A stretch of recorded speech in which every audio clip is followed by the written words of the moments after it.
This is a speedy fried rice with Mala Bakkwa done in 6 minutes. Let's see how it's done.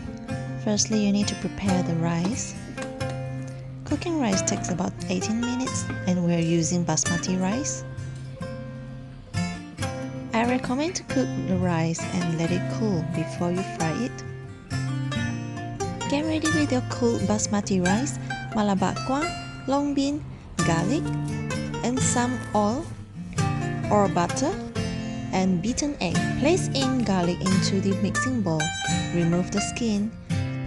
Add in the oil or butter. Put in the long bean. For the last 1.5 minutes, pour the egg over the lid. Put in butterfly whisk and rice.